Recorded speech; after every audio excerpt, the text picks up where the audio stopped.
going on, guys? We got a floater. Sitting mid-air, mid-shop, is this beautiful 1978 Datsun 280Z. It came through to get every modern suspension upgrade necessary to wind this thing through the corners and then some this summer. Not to mention it's going to end up looking pretty great at the end of this whole process too. In this episode, we're going to walk you through the entire upgrade process from front to back, so stay tuned. We got a lot of work to get done here, but boy is it going to be worth it. Welcome back to the Curb Cut.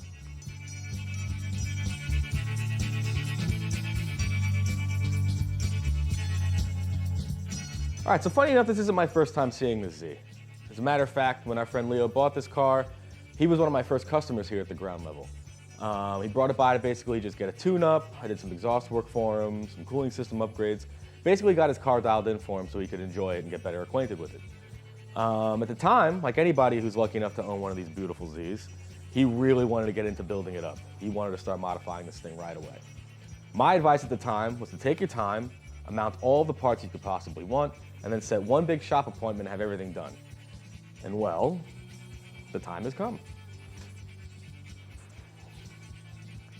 Yeah, so since the last time this car was here, Leo made perfect use of his time and patience and amounted what we would call, I don't know, the dream parts pile. I mean, you have beautiful new coilovers from BC Racing, fully adjustable coilovers. They got bolt-in top hats, which is a new thing for them. Still weld-in lowers, but these things are awesome. We've done them on other cars around the shop. I absolutely love BC stuff.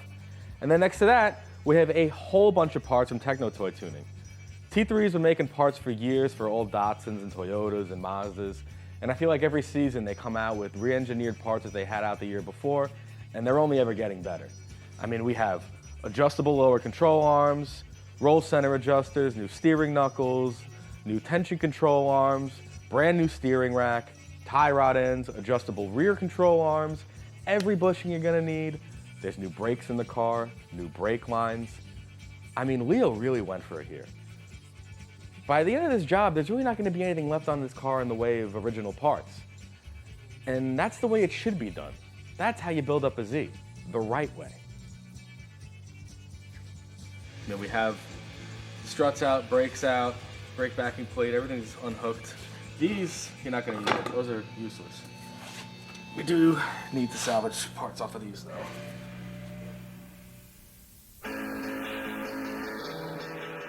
Basic disassembly of your front end suspension components is pretty easy.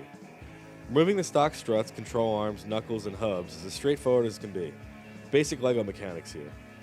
But once it's assembled, you quickly enter the arena of modification that starts with a good amount of cutting and welding. You're now departing novice work and moving into an intermediate level of difficulty. Because the lower hub spindle is cast with the strut tube, we need to cut this assembly apart to adapt our new adjustable coilover sleeves to the assembly. And first that would involve discarding our stock springs and top hats. Again, this is fairly straightforward work. Just be sure your springs are compressed enough to remove the top hats. Once that's done, you're going to measure 1 inch to 1.5 inches up on your strut tube from the lower casting and chop the entirety of the tube off from there. You're leaving just enough of the strut tube so your new coilover sleeves can slide over for welding. You're also going to want to prep the surface for a clean weld, so make sure you knock off as much rust and grime as you can before moving on to the welding station.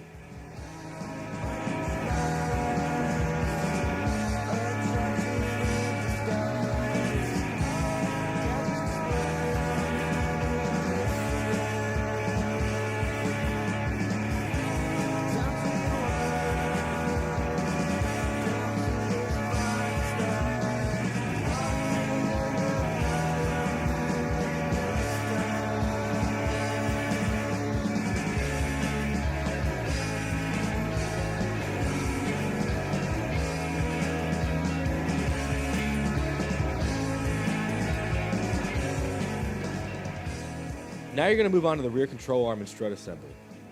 Here we find it easiest to remove the entire strut and control arm assembly as one large unit, so further disassembly can be done on a bench.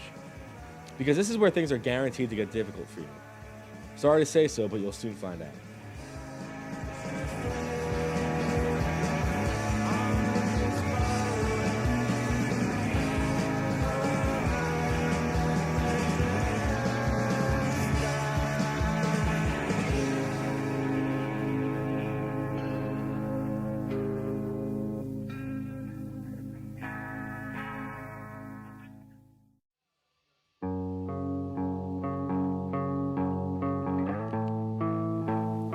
See, the rear strut assembly and lower control arm are assembled using a long spindle pin, and on a 40-year-old car, this thing is not going to come out easily.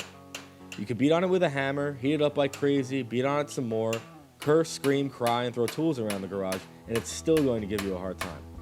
Ultimately, the best way to remove this bolt is to buy a spindle bolt removal tool supplied by places like Z-Car Depot, and we'll provide a link to that in the description.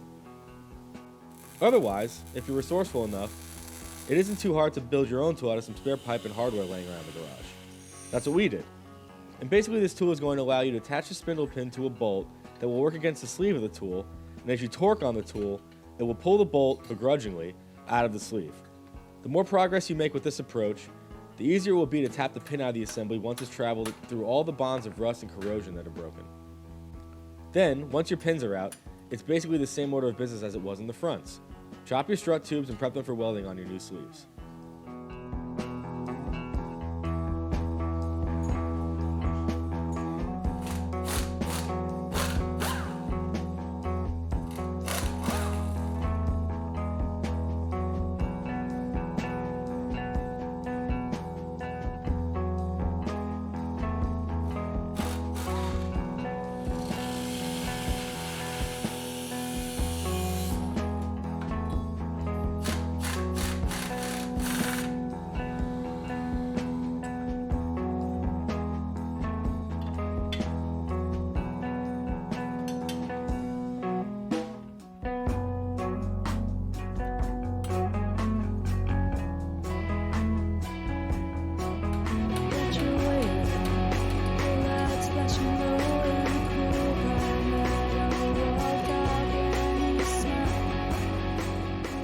Now, if you made it this far and didn't take yourself out over the spindle pin removal, you should be ready for welding. Now, for the debate on whether or not to MIG or TIG these, I say TIG. Sure, you can get the job done with a MIG, but being as the penetration and strength are crucial on parts like this, you're going to thank yourself for the peace of mind by ensuring a truly professional weld. So, being as that my TIGging skills aren't exactly up to snuff to do a pretty job on these, I relinquished welding duties on this part of the job to my shopmate Jesse here, and he absolutely knocked it out of the park. I'll get there one day.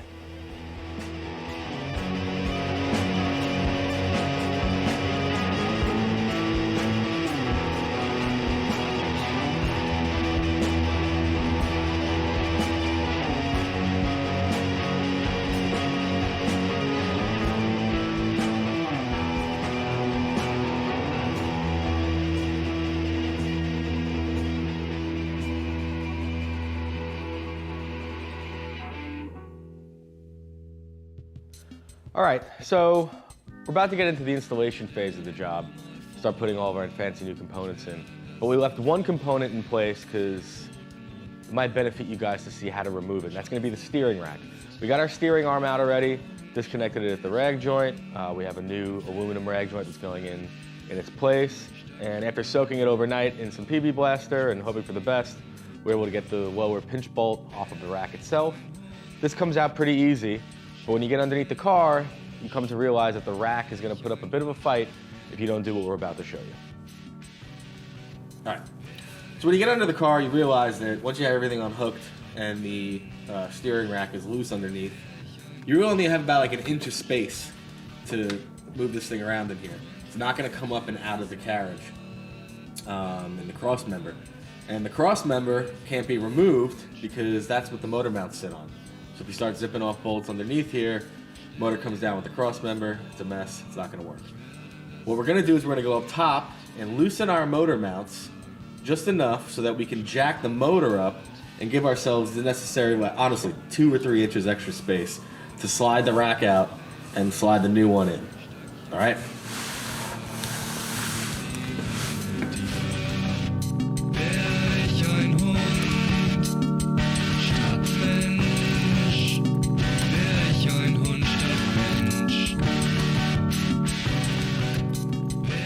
Once your motor mounts are loosened, you're going to take a piece of wood and carefully jack the motor up to afford yourself the necessary couple of inches of clearance you need to slide out the rack. And once it's out, you're ready to slide in the new one in its place with the same afforded clearance.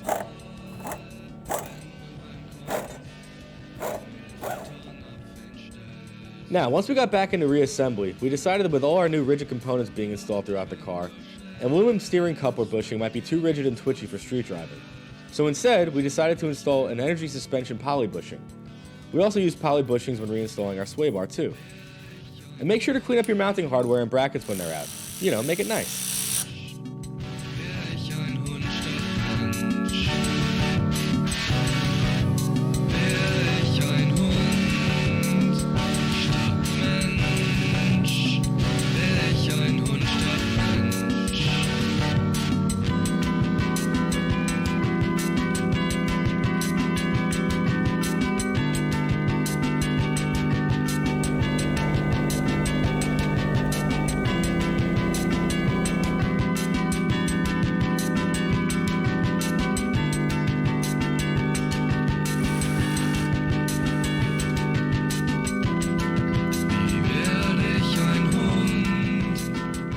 Now, reinstalling everything should be as easy as it came out, but one thing worth noting is that when you put together your new coilovers, you need to keep careful count on how many threads you're adjusting against the rotation in the collar.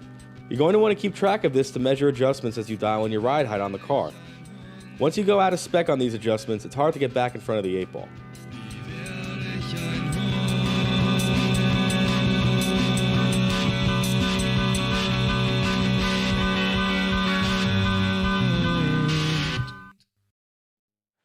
All right, so we're about to start putting our coilovers in, start buttoning up everything underneath, get all our adjustments in. Before we do that, I'm just gonna show you what these roll center adjusters do with our new knuckles. Both T3 parts, both beautifully machined. The new knuckles are gonna fit into the roll center adjuster on these nicely machined grooves underneath. And they're gonna correlate with 3 different possibilities for adjustment. The first one being the regular roll center adjustment, another one being for negative camber, and then the third being something in the Ackerman adjustment arena. That's for drift guys who are typically full lock, something we're not gonna be doing on a street car ever. We're not going for crazy fitment stuff. We're gonna have plenty of camber adjustment as far as the coilover, top hats, and lower arms are concerned. That we're just gonna install these on the regular roll center adjustment. And in order to do that, we're gonna have to go over to the car, put the knuckles in first because we're gonna have to get our ball joints in on the bottom. They go in here, then they all come together like this into the bottom of the coilover. We'll show you.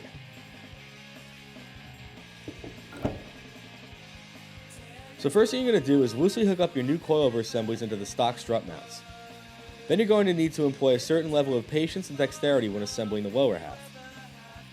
Now that we've hung our new adjustable lower control arms, we're aiming to dial in a square baseline adjustment on all of our lower assembly components without favoring crude adjustments of one component versus another. Again, keep track of rotations and thread counts here to keep things within a traceable spec. And all we're doing now is assembling these components together hand tight to calculate position and fitment. One exciting note here is while the rear end was a massive pain in the ass during disassembly, the opposite is true in the way of reassembly.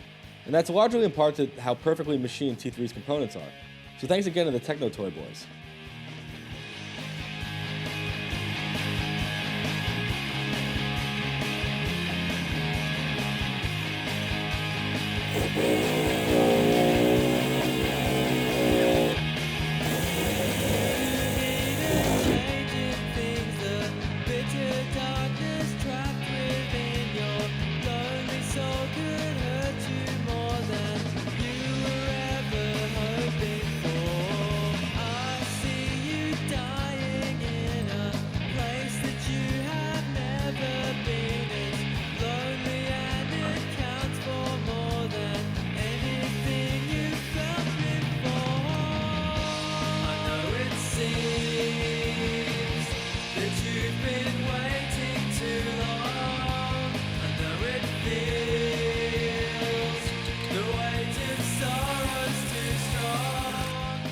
Now that everything is pinned in and hung up for proper torquing, we're going to jump into our final assembly torque. Here you're going to refer to the notes that were delivered with your new components from T3. Anything that isn't listed in their specific torque specs, make sure to refer to factory Datsun specs. Easy as that. Also worth noting that in order to torque down your front knuckles, you will have to temporarily remove your front roll center adjusters if that doesn't seem obvious to you already. Beyond that, take your time and it's basically a breeze from here on out.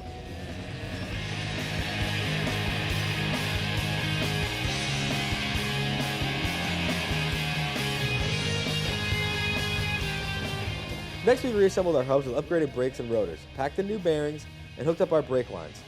She's becoming a car again. Now we just need to get some wheels on this thing and get it rolling.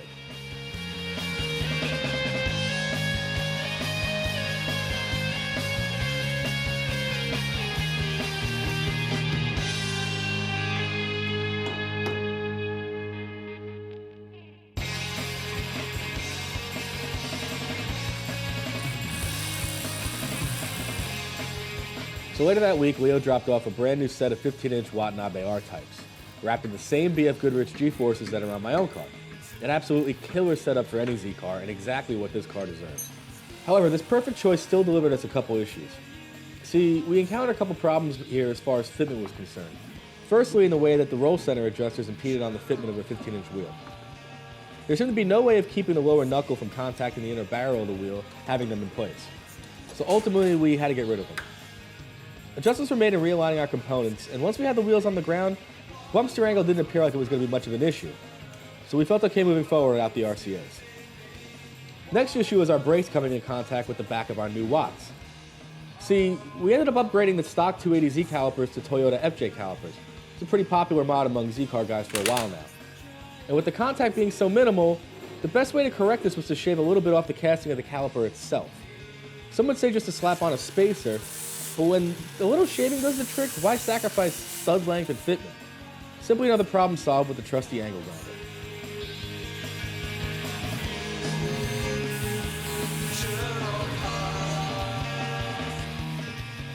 Additionally, Leo bought these wheels with fender flares in mind, so our next order of business was to destroy all four corners of the car by cutting it apart to install some ZG flares.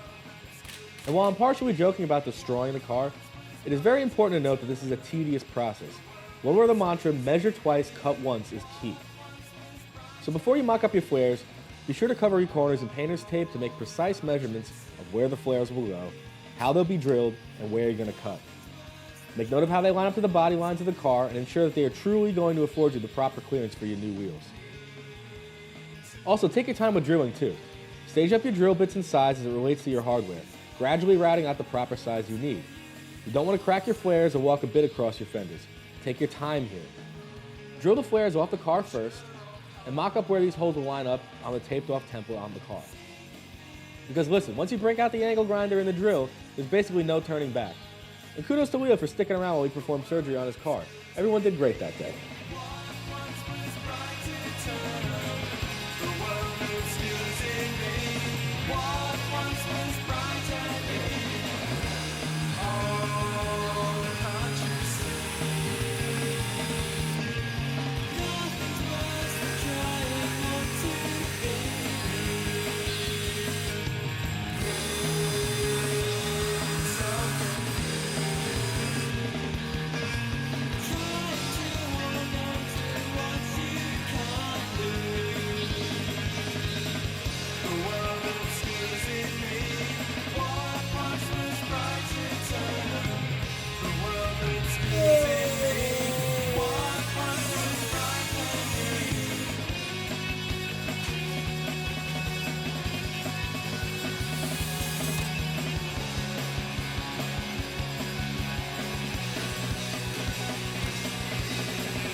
So once we got Leo's car rolling again, I spent a few days figuring out how to fit a proper exhaust setup under his newly slammed Z car, and then we sent him on his way. Another perfectly outfitted S30 on the road, as it should be.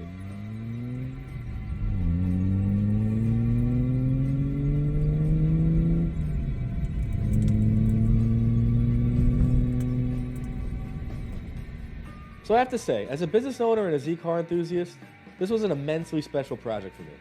See, I hadn't worked on my own Z-car in about a year at this point. And sure, the reasons fall pretty squarely in line with needing to devote time, energy, and resources to growing my business. And that's just how it is sometimes.